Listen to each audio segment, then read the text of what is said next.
Emma Lebaille, Mes essentiels avec Florence Coranotto. bonjour Chlorinde, Bonjour Emma.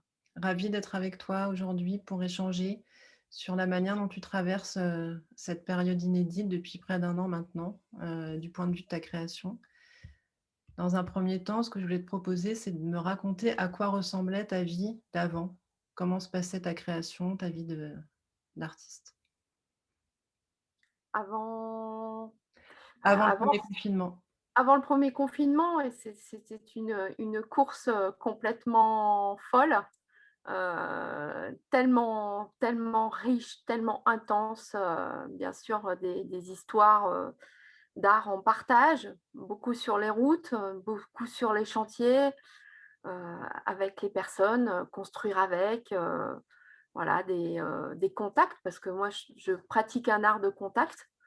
Donc voilà voilà, mais c'était vraiment très, très éprouvant. C'est vraiment très, très riche. Donc j'ai beaucoup de chance, à ce point de vue-là. Concrètement, est-ce que tu peux, décrire un petit peu, en quoi concerne, cet art en quoi consiste, pardon, cet art du contact? Moi j'ai créé, il y a un peu plus de 22 ans Art Nomade, qui est un outil, d'expression et un outil de diffusion. Donc j'ai créé ça à Arnac-la-Poste, c'est basé, en milieu rural. Et grâce à cet outil, c'est une association qui donc porte un projet artistique et donc qui me permet en fait, et bien de m'infiltrer et de m'immiscer, dans le paysage, actuel de l'art quoi et de déployer des stratégies, mais tout ça bien sûr avec, de la bienveillance et bien pour, construire soit des œuvres éphémères sur la place, publique ou soit voilà, ça peut être des ateliers de pratiques artistiques. Alors moi, mon domaine, c'est l'art contemporain, les arts visuels, voilà, donc que ce soit autant dans les écoles, les maisons de retraite, les EHPAD, les IME, voilà, les établissements scolaires, que ce soit des lycées. Donc en fait, voilà, bah, pour ça, moi, j'ai créé un camion qui est le véhicule Art Nomade, qui est unique en France, qui est le pionnier des véhicules itinérants, d'art contemporain donc et il est né, physiquement en 2005 et grâce à ce camion et bien, avec mon équipe, avec ma complice Aurélie, Berlac et bien on construit, on tisse des aventures artistiques et humaines avec différentes personnes, que ce soit bien sûr, en Haute-Vienne, en Nouvelle-Aquitaine et puis en France et puis à l'étranger. Donc en fait, c'est tout ça et voilà et puis, donc du coup, moi j'ai une pratique qui est assez double et assez paradoxale. C'est-à-dire que autant je m'engage dans des actions, d'art en partage, autant j'ai une pratique, beaucoup plus, on va dire, personnelle qui est au sein de mon atelier. Voilà, c'est des allers et retours entre cet espace intime et cet espace public. En fait, c'est voilà, toutes les 2 se nourrissent l'une de l'autre. Ouais. Voilà. En quoi tu dirais que cette création qui prend toute la place dans ta vie est essentielle pour toi? Eh bien, ça, je peux te répondre maintenant parce qu'on est passé par cet épisode critique, toutes et tous. Et en fait, moi, quand, il y a eu, ce 1er confinement, je c'est la première question, que je me suis posée. C'est-à-dire, après cette période de consternation, hein, voilà, et ben, c'est de me dire, «Qu'est-ce qui est essentiel dans ma vie?» Alors, évidemment, à part, mes tout proches, voilà, ma famille, ma tribu, voilà, qu'est-ce qui est essentiel pour moi? Et qu'est-ce qui pourrait continuer à m'animer? Voilà, qu'est-ce qu'il faudrait que je continue à faire pour vivre? Et j'étais prête à tout changer parce qu'on a tellement pris conscience que tout pouvait s'arrêter d'un moment à un autre. Voilà, voilà, sans tricher, qu'est-ce qui est essentiel? Eh bien, bah, c'est ce que je fais en fait actuellement. C'est-à-dire que moi, mon cœur de métier, c'est la transmission. C'est transmettre aux autres, c'est me nourrir de ces expériences pour nourrir à mon tour Et en fait, j'ai fait très, très vite le choix, hein, dans les années 90 de cette pratique artistique qui met entre parenthèses, finalement, si tu veux, cette aura d'artiste. C'est-à-dire que je suis une artiste, sur le terrain, une artiste, voilà, je ouais, mon atelier, c'est à la fois mon atelier perso ici, mais c'est aussi mon atelier, c'est le monde, quoi. C'est la place publique, tout ça, et c'est de me confronter à ces espaces publics-là qui me fait avancer. C'est échanger, c'est vraiment, voilà, transmettre ma passion aux autres et voir comment ils s'en emparent pour la faire, pour faire la leur, quoi, pour faire leur propre chemin. Voilà, ben voilà, c'est tout ça. Voilà, ce sont des pratiques, que j'ai mis en place dès les écoles d'art, hein, dès ma formation dans les écoles d'art, que j'ai continué après en solo, et voilà. Moi, je voudrais continuer à faire ça. C'est ça qui m'anime, quoi. C'est continuer ce projet avec des gens qui aiment qui aiment partager cette pratique avec moi, quoi. Voilà. C'est ça l'essentiel. Et tu évoquais, ce gros changement qui advient au moment du premier confinement. Concrètement, comment tu réagis à cette annonce du premier confinement et qu'est-ce qui change dans ton quotidien? Comment tu dois t'adapter? Ah, bah, évidemment, c'est une catastrophe, à différents niveaux dans mon quotidien artistique qui est très, enfin qui se colle à mon l'art, c'est la vie, enfin, c'est pas nouveau en soi, mais bon, voilà, en tout cas, c'est ce qui se passe en ce qui me concerne. Eh bien, j'ai la chance, d'avoir construit, tout ce dispositif, avec ma famille, donc à la campagne. Donc bon, disons que la première des réactions, ça a été, justement de faire le point un petit peu, sur tout ce qui a été parcouru. C'était de se retourner sur un parcours comme, finalement, jusqu'à présent, j'avais quand même une vie, tellement riche, tellement prenante sur le plan physique parce que et mental, parce que quand on est engagé dans plusieurs projets, que ce soit physiquement ou quand on nomadise même physiquement, c'est très prenant. Mais je me suis donc reconcentrée sur le chemin parcouru, et j'ai la chance d'avoir donc, depuis 2017, entamé un travail où j'ai, en fait, commencé à trier, toutes voilà, toutes les archives que j'avais accumulées en 22 ans. C'est-à-dire toutes les traces, de mes performances, parce que tout ce que je fais, c'est de l'ordre de la performance. Donc en fait, j'ai manipulé des tonnes, de matériaux, des tonnes de concepts, mais du coup, tout ce que je fais, c'est éphémère, et donc ce que je veux maintenant, je me suis interrogée, je me suis dit: «Qu'est-ce que je vais transmettre si j'arrive à traverser, ce moment? Qu'est-ce qui va rester de mon parcours qui finalement, voilà, n'est pas visible, forcément, puisqu'il n'est pas identifiable dans le milieu des galeries. Il est sur le terrain, quoi. Il y a une reconnaissance sur le terrain. Alors bien sûr avec, tous les partenaires, qui nous soutiennent, mais voilà, c'était ça, c'était finalement d'ordonner, et de me concentrer à finalement, faire mes bagages comme si j'allais partir pour, voilà, quelque part, et j'ai fait toute une série comme ça maintenant, que j'avais projeté de faire, d'ici 5 ans, et qui, finalement ferait, le point sur mes 53 ans de pratique, parce que j'ai démarré, voilà, dès le début, quoi, quand j'étais enfant. Quand tu parles de faire tes bagages, c'est fort comme image. C'était dans l'idée de quitter de se préparer à quitter un monde, où ce serait plus possible de continuer à pratiquer comme tu le faisais? Tu te sentais dans une sorte de transition, de sas vers autre chose? Bah, je me suis toujours sentie dans ce sas. C'est pour ça que Arnomad, je l'ai conçu, sans mur. C'est-à-dire que c'est un dispositif qui se greffe, sur l'existant. C'est-à-dire que Arnomad, c'est dans mon foyer, dans mon quotidien, et c'est moi qui mets mon mari à disposition ces locaux, naturellement. Mais je me suis posé cette question dès le début de mes études en école d'art, quoi. Déjà, autour de moi, il y a des tonnes d'artistes qui ont du talent, des tonnes de personnes qui m'ont nourrie. Et je me dis, mais pourquoi encore une œuvre de plus, quoi, pendant qu'il y en a tellement qu'il faudrait donc eh bien, transmettre, qu'on continue à faire vivre, etc. Et donc, c'est pour ça que j'ai pensé ce dispositif aussi, eh bien aussi, pas pour finalement promouvoir mon propre travail d'artiste, parce que j'ai été formée par les écoles d'art, donc je pourrais très bien passer par d'autres, disons, canaux qui sont tout à fait identifiés.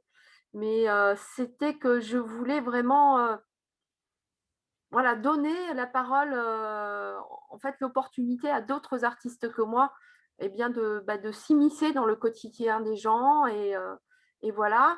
Et puis, ce sas aussi, c'est pour ça que je travaille depuis 22 ans avec une ressourcerie aussi. C'est-à-dire qu'on recycle, je recycle, moi en tant que plasticienne et en tant que directrice d'art nomade, tous les matériaux qu'on a, accumulés, les scénographies. Moi, mes œuvres, eh bien ce sont en fait des œuvres en dormance, c'est-à-dire ça fait partie comme des kits que je réactive à chaque fois, que je revois, que je...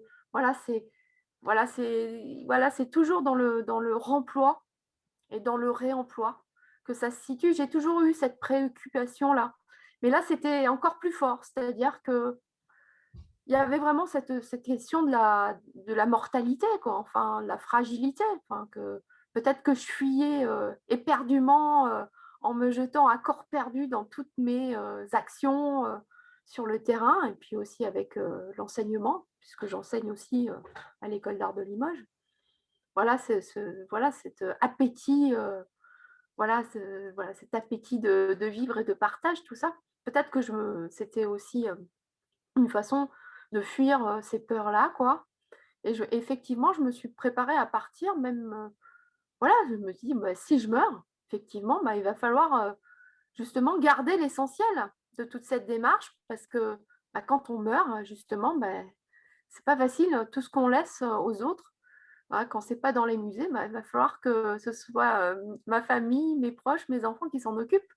Donc, du coup, j'ai essayé d'aller à l'essentiel et de garder l'essentiel qui pourrait être exploitable, on va dire, par d'autres que moi, quoi. Dans ce que j'entends, il y a eu la peur de tomber malade et de ne pas t'en sortir sur ce fond de confinement. C'était pas juste être enfermé et perdre sa liberté pour un temps.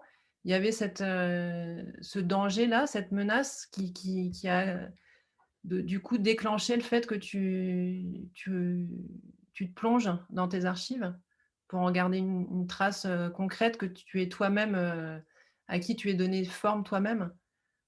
Ma première des peurs, c'est ma peur de maman. C'est voilà, ça a été comment, voilà, ça a été, c'est pas tant pour moi, mais c'est bien sûr pour mes enfants, pour mes proches, voilà. La liberté, je vais te dire quelque chose, Emma, c'est que la liberté, voilà, quand on a la chance, là, c'était complètement, c'est un renversement parce qu'il y a bien des historiens de l'art qui disaient que, en tout cas en ce qui me concerne, c'est d'habiter au centre de la France comme ça, à Arnaque-la-Poste, et pas à Paris, justement, pas où l'art normalement, ou pas dans une autre grande ville dans le monde. L'art contemporain, voilà, il a très peu de chances d'éclore et de se développer, quoi. En tout cas, c'est une carrière artistique. Et moi, j'ai eu j'ai fait ce choix-là, c'est-à-dire, c'est au contraire, c'est développer ma pratique, c'est ce territoire. C'est grâce à lui que je me suis épanouie. C'est grâce à mes voisins, c'est grâce à ces enfants que j'ai rencontrés il y a 22 ans, tu vois, et il y en a une qui avait 6 ans et qui me dédie sa thèse aujourd'hui, tu vois. Enfin, ça, pour moi, c'est la plus belle des récompenses, quoi, voilà. Et donc, la liberté, pour moi, voilà, j'ai continué à voyager dans mes archives, dans mes travaux, j'ai continué à travailler. depuis le 1er jour du confinement, j'ai travaillé avec ma collègue, avec Art Nomade. On a fait vivre nos archives, on les a retraitées, on les a diffusées sur internet, on j'ai travaillé beaucoup, beaucoup avec mes étudiants en école d'art. Donc on a travaillé autrement, on est même arrivé à prendre du plaisir, parce qu'on a réinventé des performances en visio, voilà, voilà, donc la liberté, il a fallu, la réapprivoiser, enfin réapprendre à se l'approprier et effectivement, j'étais pas cloisonnée, dans mon propre corps parce que, bah, je pouvais sortir. J'avais un extérieur, je pouvais travailler, j'avais un atelier et c'était tellement paradoxal parce que là, j'avais le temps de travailler, en plus, de me consacrer à des choses que je n'avais pas le temps de regarder. C'est-à-dire que, normalement, le temps de travail sur des réserves, moi, je le fais pendant les week-ends ou les nuits. Voilà, sinon il y a tellement de choses à faire administrativement parlant, voilà, quand on se déplace, les chantiers, tout ça, voilà, on n'a pas ce temps-là, voilà. Donc c'était très paradoxal. Alors évidemment, il y a la peur de mourir parce que, voilà, on a tous nos peurs et qu'on a tous aussi nos défaillances, voilà, mais voilà, je sais pas si je suis bien claire, hein. Je suis désolée, tu Mais m'embarques dans des trucs incroyables, toi. Je ne m'attendais pas à ça. te fait Très voyager là personnel, où hein. tu as pas été encore. Non, non, mais j'y avais pas été, tu vois? Parce que finalement, j'ai énormément travaillé encore. Voilà, Parce tellement. ce que j'entends que je trouve très fort, c'est que comme beaucoup d'entre vous les artistes c'est d'avoir, heu, réussi à se saisir d'une opportunité pour en faire autre chose. Heu, Chacun à sa manière et je me compte, là-dedans, même si moi ça a été un peu en décalé parce que ça a pas été le premier confinement, mais le second qui m'a mise un peu en face de ce besoin d'en garder quelque chose et donc cette première période, elle est presque foisonnante pour toi parce que tu t'autorises et tu prends ce temps pour aller, faire, un voyage dans tes archives. Comment ça se passe à la sortie de ce premier confinement? Comment les choses, s'enchaînent? Alors, ce premier confinement, alors, là, du coup, on a le droit vraiment de sortir, enfin d'aller plus loin que son 1 kilomètre. Donc, ouais, c'est vraiment ça a permis pour moi, en tout cas, de me recentrer sur mes priorités. Ça a été, vraiment, une fois de plus, hein. Et donc là, finalement, bah, tout de suite, on a pu retravailler nous, quand même assez curieux, paradoxal, dans les écoles et dans les maisons de retraite, également, là où c'était vraiment très compliqué. C'est vrai qu'on a quand même bien avec ma collègue, en tout cas, on a quand même, c'était très éprouvant parce qu'on avait, des personnes à risque dans nos entourages, donc c'est pas tant pour nous, hein, je pense qu'on avait peur, mais c'était de transmettre, voilà voilà cette horrible chose, aux autres. Et donc du coup, eh bien voilà, on a commencé à sortir, on était voilà, hyper, bien, avec des FFP2, enfin on avait toutes les tenues possibles. Non, c'était vraiment tellement émouvant et fort de reprendre contact avec la réalité finalement et avec des personnes qui justement, voilà, il y avait une communion qui se faisait avec des remerciements très forts, très réciproques, avec des envies de se prendre dans les bras et donc c'était pas permis. Mais donc il a fallu, faire des pas de côté. C'est assez chouette, voilà. Et puis en même temps, il y a eu, aussi eh bien, ce travail que j'ai donc, en plus d'Art Nomade, en plus de mon enseignement, mon travail personnel que j'ai fait donc ressurgir de toutes mes entrailles, donc de toutes mes réserves sauvages, finalement que j'avais prévu de faire ça d'ici dans les 5 ans, bah, ça c'est sorti et donc je l'ai, exposé dans le cadre des Journées européennes du patrimoine, devant les réserves, d'Art Nomade Donc j'ai fait toute une série qui s'appelle Ne restera que la peau, qui est en fait tout un travail sur mes peaux de camion, en fait. Et voilà.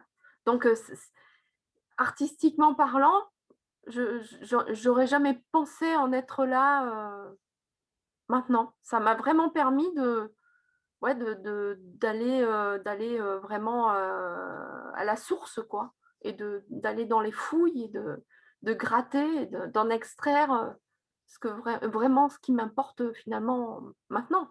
Voilà. Tes pots de camion, est-ce que tu peux expliquer un petit peu en quoi ça consiste? Moi, je sais, mais c'est un peu intriguant. Ah oui, effectivement. Ben, en fait, ça aussi, c'est un peu nouveau parce que tout ce que je fais en tant qu'artiste ne se voit pas tant que ça. Comme tu vois, le 1% artistique que j'ai fait à la médiathèque de Rilhac-Rancon, que j'ai commencé en 2014 et terminé en 2017, ça ne se voit pas. C'est un travail souterrain, c'est un travail euh, à l'interface. Et mes pots de camion, en fait, mon camion, c'est donc ce fameux véhicule art nomade que j'ai pensé dans les années 90 alors que j'étais étudiante aux Arts Déco de Strasbourg. Donc j'ai pensé aussi cette itinérance avec cette triennale d'art contemporain itinérante dès les années 90. Et en fait, ce camion, c'est la seule surface visible sur laquelle je m'exprime en tant qu'artiste. Il n'y a personne qui sait que c'est moi qui, euh, qui justement habille ce camion. En fait, ce camion, je l'ai pensé quand il était encore en carton, à l'état de maquette. euh, j'ai pensé qu'il serait zébré rouge et vert. Voilà, parce que zébré rouge et vert, parce que en 2005, voilà, j'ai conçu une peinture au pochoir avec des super carrossiers d'à côté de chez moi, qui n'avaient jamais peint de zébrure sur un camion tout neuf. Hein. Zébrure, nous, on ne sait pas faire. Hein. Eh ben, on va trouver un moyen de le faire. Donc, j'ai trouvé un moyen avec un pochoir, une découpe au pochoir. Donc, j'ai pu dessiner mes zébrures au ciseau. Et du coup, il a une première peau de camion. Donc, sur la totalité du camion, c'est un master qui est donc rehaussé, rallongé.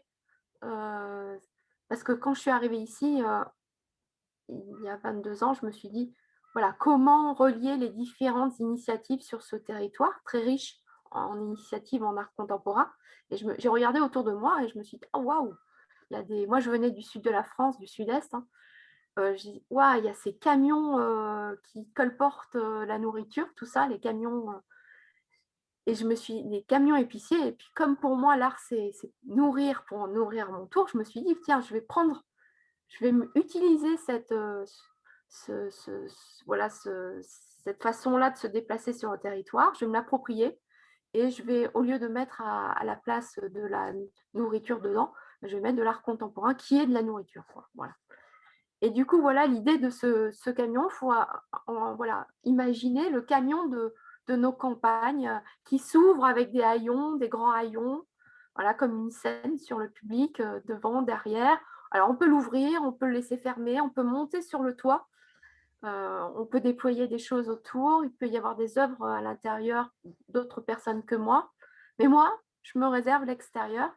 Et en fait, si tu veux, l'extérieur c'est toujours à la fois un visuel qui a du sens, et c'est aussi une stratégie qui est indiquée.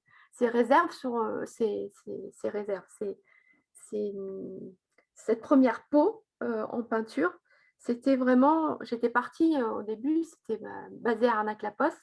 Pour moi, ici, c'est une histoire d'amour avec le paysage, avec l'homme qui est le père de mes enfants, qui me supporte encore aujourd'hui, au bout de 30 ans. Et du coup, je suis partie du territoire du Limousin, qui est un cœur, enfin, voilà, à l'époque, quand c'était donc les 3 départements réunis. Je l'ai mis sur le toit du camion rouge et après, j'ai fait des zébrures qui justement se déployaient donc ça rayonnait, voilà. Donc c'est rouge, vert, parce que c'est des couleurs complémentaires. Voilà, c'était... voilà. Il y a toute une problématique. Et donc là, après, j'ai fait une autre peau. Voilà. Je l'ai taillée dans de la bâche bleue. Voilà, c'était pour les journées du Perfecti Nomade en 2010, avec de la bâche voilà, de travail, c'est la question du travail.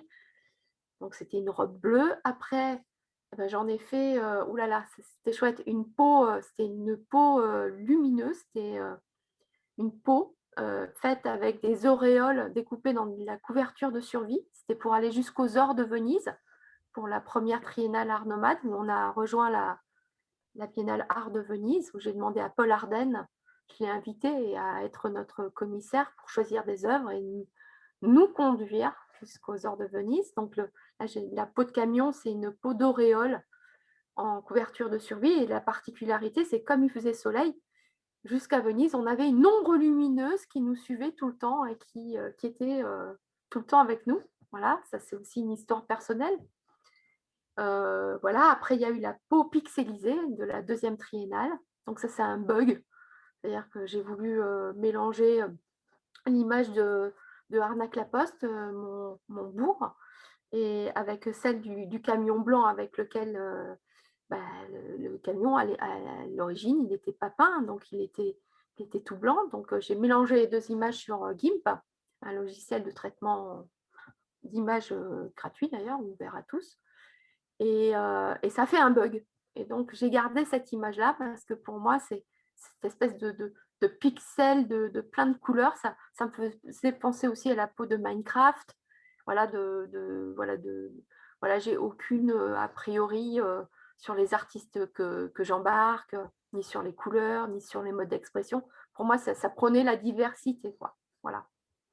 Et donc, bientôt, la prochaine peau mystère de C'est ce que notre je vais te futur. demander. Donc là, on en est au bug pixelisé. Oui, voilà, c'est ça.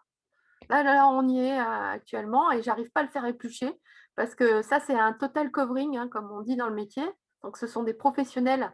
Donc, je leur ai filé l'image et eux l'ont agrandi à l'échelle du camion.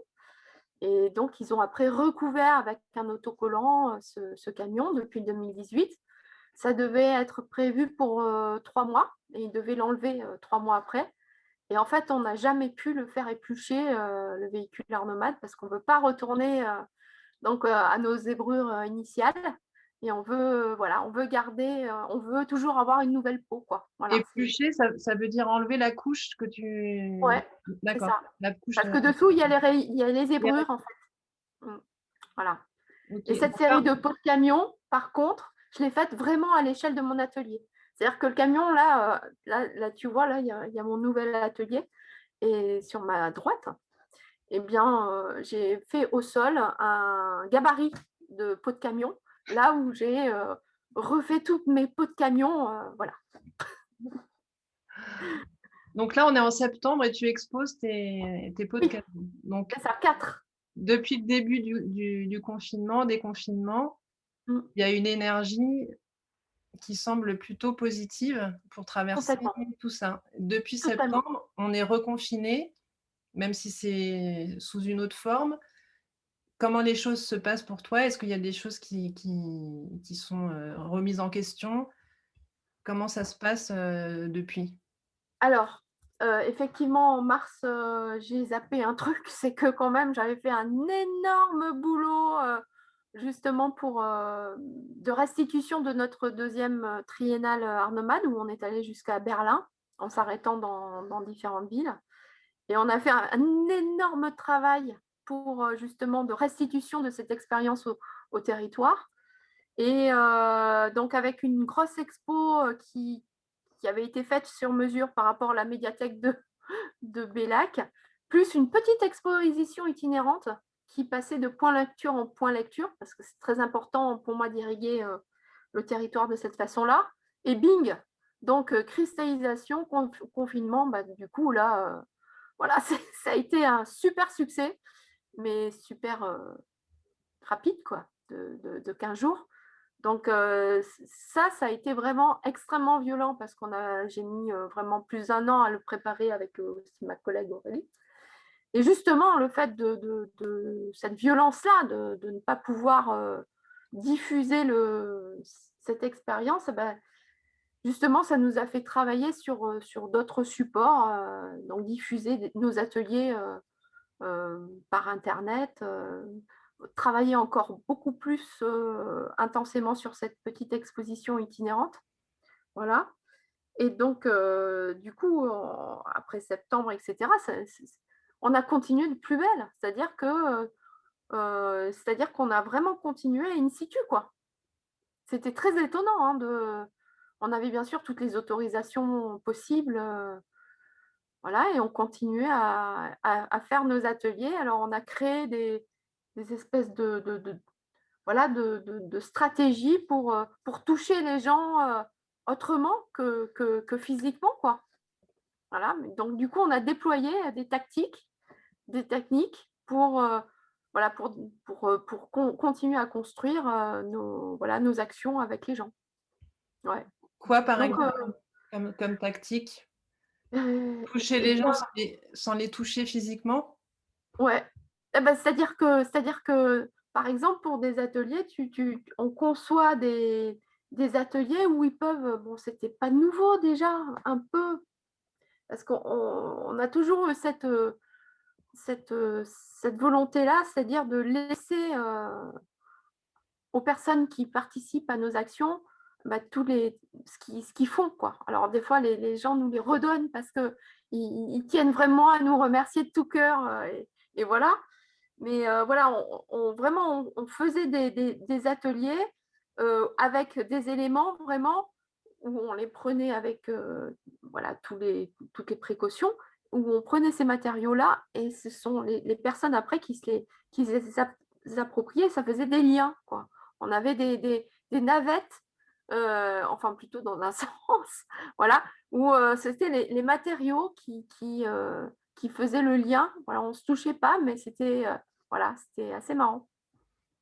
Voilà, et puis, du coup, il y avait encore, c'était chouette aussi de justement, puisque j'avais vraiment bien de plus en plus organisé toutes mes archives, et cetera. Bah, du coup, de prendre vraiment des éléments encore plus, voilà, précisément, et de les faire circuler, voilà, c'était chouette. Par rapport à tout ce que tu décris, qui est foisonnant, où il y a beaucoup d'énergie, on a l'impression qu'en fait, les contraintes qui sont arrivées, tu les as retournées comme des comme des occasions de faire les choses différemment, sans que ça t'empêche d'avancer. Voilà, c'est je traverse, quoi qu'il arrive. Est-ce qu'il y a eu quelque chose de particulièrement difficile, malgré tout pour toi, durant cette période-là, et quoi? Bah, de difficile, c'est tout ce poids, toute cette souffrance autour de moi, quoi. Mais bon, du moment que tes proches, sont quand même protégés, tu vois? Du moment que j'avais quand même ce contact-là, même, avec voilà, avec les miens très, très proches, c'est tout ce poids-là, tout ce carcan, toute cette culture qui est mise à mal, bien sûr, toute cette souffrance de mes confrères, de mes consoeurs, quoi. Ça, c'est extrêmement dur, à vivre, et surtout, on se demande comment ça peut est-ce que ça peut recommencer un jour, quoi? Voilà, c'est et puis cette inégalité aussi, cette injustice. C'est vrai que, voilà, quoi, il y a des choses qui sont extrêmement dures à vivre. C'est sûr que quand on peut aller faire ses courses et quand on peut pas aller dans un musée, enfin, je comprends pas, quoi. On va dans des galeries, d'art, on s'y presse, quoi, enfin, voilà, mais on peut pas aller dans les salles de cinéma, on peut pas aller dans les musées. Enfin, je comprends pas. Mmh. Voilà, c'est des injustices. Voilà, c'est juste ça, quoi. Après, bon, bien sûr, tout s'explique, tout se comprend, mais c'est compliqué, quoi. Surtout que, ouais, j'ai pas l'impression que le traitement soit, pour tout le monde pareil, quoi. Et est-ce que tu Ouais. as l'impression d'avoir, appris quelque chose sur toi, en traversant toutes ces phases successives, que tu savais pas avant, ou qui voilà, qui s'est révélée? Ah mais dis donc, hein, ça tu vas loin quand même, Emma. Ah, je ouais, mmh, je peux pas vraiment trop répondre à cette question, quoi. C'est enfin, à part cette envie, de vraiment d'aller, maintenant je pense que je pense que je suis encore plus déterminée qu'avant, quoi. C'est juste, une question de comme je te disais, mes essentiels. Très tôt, j'ai déterminé quels étaient mes essentiels, hein, et on ess et voilà, c'est d'éviter de faire des concessions, des concessions, qui ne vont pas dans le sens de ses essentiels, quoi, et de se miner, parfois pour, ce qui ne vaut pas la peine, quoi. Enfin, Mmh. ça, c'est voilà, donc après ma capacité à rebondir, ça, je la connaissais, déjà avant parce que mon travail s'est construit par rapport à voilà, à des contraintes, quoi, que j'ai retournées justement. Voilà, c'est ce qui voilà. Donc tu en sors, enfin, même si on n'en est pas encore sorti, mais de tout ça, heu, plus forte encore que tu ne l'étais, Absolument, avant? tout à fait. Je suis pas morte, donc j'en sors plus forte, et je suis encore beaucoup plus déterminée qu'avant. C'est-à-dire que pour aller plus loin, et pour asseoir aussi le travail que j'ai fait, que j'ai engagé depuis 30 ans. Voilà, parce que finalement, je me rends compte que enfin, je me rends compte avec l'aide d'historiennes de l'art, que c'est assez particulier, et donc j'ai envie de laisser, une trace, qui soit, voilà, qui soit visible, voilà, et exploitable. C'est surtout ça, parce que pour moi, c'est ça aussi l'art, j'ai cette notion-là d'art, assez utilitaire, on va dire, et voilà, voilà, qu'on s'en serve, que ça serve à quelque chose surtout. Et à quoi ça te sert à toi? À vivre, c'est ma respiration, je veux impossible de vivre sans, quoi. C'est, impossible. À vivre, à supporter, et à transcender, tout ça, quoi. Enfin, voilà, c'est tellement nourrissant de regarder le travail des autres, d'échanger, voilà, c'est tellement puissant de se questionner, de trouver, des réponses momentanées, de se remettre en question. Ouais, c'est tellement enfin voilà, on ne peut jamais rester, assis, à la même place, et voilà quoi, c'est à chaque fois, un nouveau départ, quoi. Et là, dans l'horizon, très opaque qu'on a devant nous, est-ce que tu rêves à quelque chose? À quoi? Pour te donner un petit support, je te propose de t'offrir un cadeau virtuel d'une baguette magique qui contient un vœu que tu peux faire là, aujourd'hui, pour toi, pour la suite, dans ta pratique, artistique. Dans ma pratique artistique, parce que sinon effectivement, mon premier vœu, ça serait d'embrasser mes enfants, hein. Voilà, mais réellement, hem,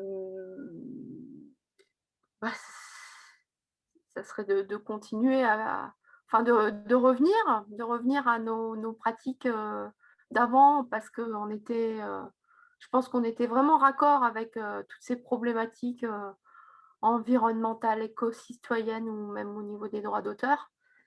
Mais c'est surtout voilà, de continuer à construire avec, de voyager librement, quoi, et puis voilà, on veut continuer à travailler voilà, avec tous ces publics participants, quoi.